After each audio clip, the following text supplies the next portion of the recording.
Сайн байцгаана уу? Өнөөдөр бүгдээрээ эрүүл тос болон эрүүл бус тосны талаар үздэцгээе.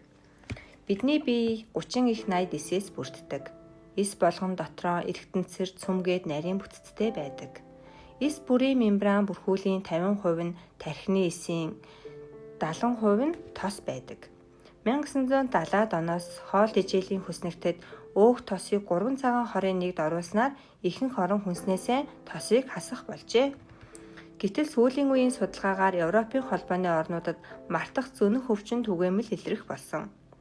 Энэ бол тархинд хамгийн их хэрэгцээтэй шим тэжээл болох тосыг өдөр тутамдаа хангалттай авч чадаагүйгээс үүссэн нөхцөл байдал юм а. Тос нь арьс, үс, хумс гээд гоо сайхны илэрхийлэл болсон эрхтнүүдэд ч амин чухал хэрэгцээтэй байдаг. Дэлхийн эрүүл мэндийн байгууллагаас өөх тосыг 3 цагаан хорын нэг биш хэмээн зарлж, эрүүл тосыг өдөр тутамдаа зохих хэмжээгээр хэрэглэх шаардлагатай гэж зөвлөх болжээ. Өөх тосыг дотор нь байгалийн бүтцээрээ байгаа эрүүл тос, хүний гараар бүтсэн эрүүл бус тос гэж хоёр ангилдаг. Эрүүл тос нь бидний бие дэх нийт тосны 40% нь хансан тос, 50% нь дан ханаагүй тосны хүчил, 5% нь олон ханаагүй тосны хүчил байдаг. Тиймээс эрүүл тосыг хоол хүнсээрээ дамжуулж авахдаа энэ хувийг тооцоолох хэрэгтэй.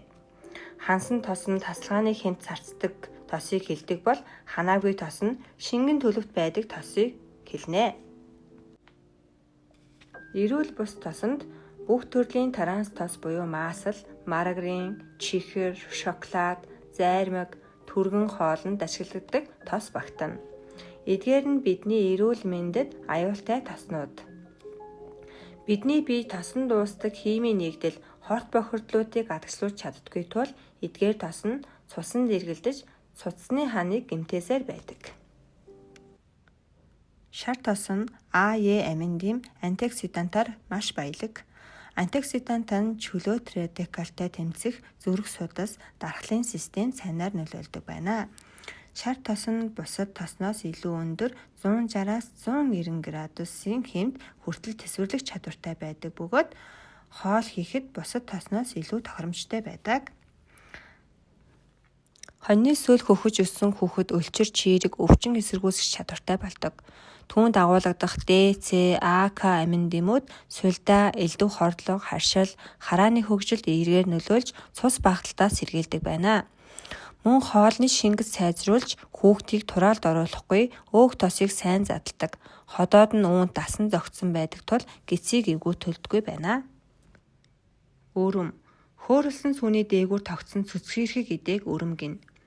Сүүний цөцгийн тосыг ялгаж авахаас гадна сүүг хөөрүүлэлгүй сэрүүн газар тавьж хөргөхөд сүүний цөцгий дээд талд царцангатан тогтдог. Үүнийг цөцгий гин.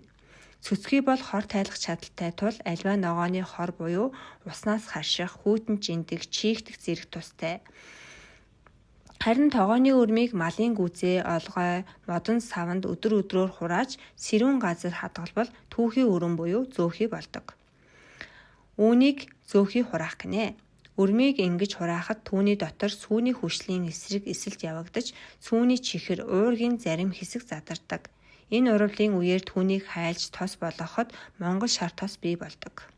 Йоан улсын сударт зөөхийг зүрх уушгины тамирыг сайжруулан ханиахыг засаж уушгины хадгарадыг арилган цусаар бөөлжийг зогсоох чадaltaй гэж тэмдэглэсэн байдаг. Үүний дараа айргийн тос. Айрганд хүний эрүүл мэндэд ач тустай маш олон төрлийн шин бодисууд бэлгэж байдаг. Ийм сайхан хүнсний тос нь бүрч илүү их шимт бодистой байна.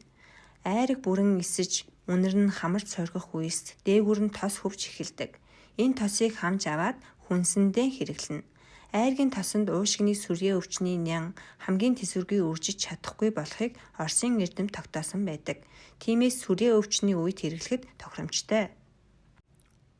Майлангийн үрийн тос. Майлангийн үрийн тос нь омега 3, омега 6, омега 9 тосны хүчил А, Е амин-дэмийг агуулдаг ба омега 3, омега 6 нь хүний биед үл нийлэгжих ханаагүй тосны хүчил бөгөөд эдгээрийг зөвхөн хоол хүнсээр нөхөх боломжтой. Эдгээр тосны хүчлүүд нь эсийг бүрдүүлэхэд оролцдог төдийгүй эсийн үйл ажиллагааны зохицуулагч болдог.